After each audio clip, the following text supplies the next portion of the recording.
Start. दिनांक 7/8/2005 को एक सुशील कुमार और कृष्णन के साथ एक वॉलीबॉल मैच के दौरान जुबानी झड़प हुआ था। इस बीच घायल पीड़ित संध्या ज्योति ने अपने मित्र सुशील का बचाव किया था। इसके बाद दिनांक 9/8/2005 को अपीलार्थी मुरली और राजा बेलू ने दोपहर बाद लगभग 2:30 बजे अन्य साथी मथु कुमार और कृष्णन के साथ मिलकर पीड़ित को घेर लिया और उस पर हमला कर दिया। मुरली ने हॉकी से पीड़ित के सिर पर प्रहार किया तो राजा बेलू ने बीचू अरवल से पीड़ित के गर्दन पर हमला कर उसे जान से मारने का प्रयास किया, जिसे पीड़ित ने रोक लिया।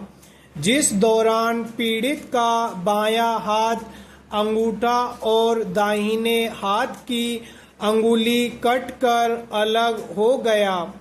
किसी तरह बचकर पीड़ित अपने मित्र के पास गया और बाद में संबंधित पुलिस स्टेशन में रिपोर्ट दर्ज कराया, जिस पर सभी अभियुक्तगण को गिरफ्तार कर लिया गया और उन्हें भारतीय दंड संहिता की धारा 147, 148, 341, 323, 324, 307 से पठित धारा 34 के अंतर्गत अभियोजित किया गया। सहायक सत्र न्यायाधीश न्यायिक मजिस्ट्रेट ने अपने निर्णय दिनांक 28/1/2012 के द्वारा अपीलार्थी मुरली को भारतीय दंड संहिता की धारा 324, 341 से पठित धारा 34 के अंतर्गत तथा राजा वेलू को धारा 307, 341 के अंतर्गत दोषित किया। विचारण न्यायालय ने अपीलार्थी मुरली को उसके द्वारा पीड़ित को सदोष अवरोध करने और स्वेच्छा खतरनाक हथियार से उपहति कारित करने के लिए क्रमशः भारतीय दंड संहिता की धारा 324 के अंतर्गत 3 माह का और धारा 341 के अंतर्गत 1 महीने की कठोर कारावास का दंड दिया। इसी प्रकार द्वितीय अपीलार्थी राजा वेलू को न्यायालय ने भारतीय दंड संहिता की धारा 307 के अंतर्गत 5 वर्ष का कठोर कारावास एवं धारा 341 के अंतर्गत 1 वर्ष के कठोर कारावास का दंड दिया। पैरा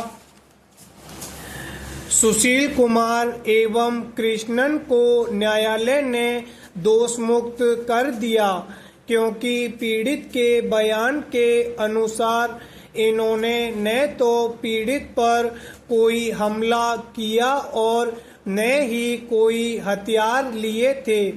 अतिरिक्त जिला एवं सत्र न्यायाधीश ने अपीलार्थी गण की प्रथम अपील और उच्च न्यायालय ने पुनरीक्षण निरस्त कर दिया। अतः अपीलार्थी गण ने अलग अलग अपील प्रस्तुत किया। इसी बीच दिनांक 22/11/2019 को अपीलार्थीगण की ओर से एक प्रार्थना पत्र प्रस्तुत कर उच्चतम न्यायालय से मांग किया गया कि अपीलार्थी का पीड़ित के साथ पारस्परिक समझौता हो गया है, अतः अपराध का उपशमन कर दिया जाए।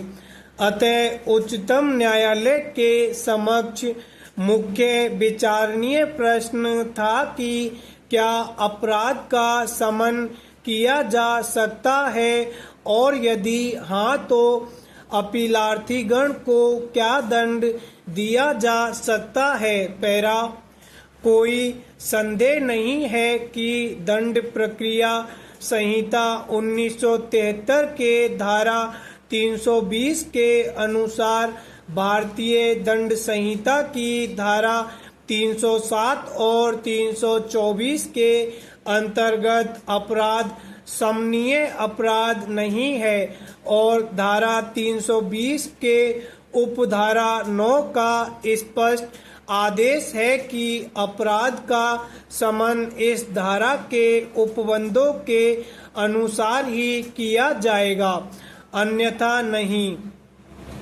अतः अपीलार्थीगण के अपराधों का समन किया जाना संभव नहीं होगा। उपर्युक्त प्रावधान के बावजूद जहां की पक्षकारों ने सद्भाव पूर्वक समझौता कर लिया है और अपने भूतकाल को भूलकर सदास्यता पूर्वक रह रहे हैं, वहां इस न्यायालय द्वारा स्थापित विधि के विचार में दंड की मात्रा को कम किया जा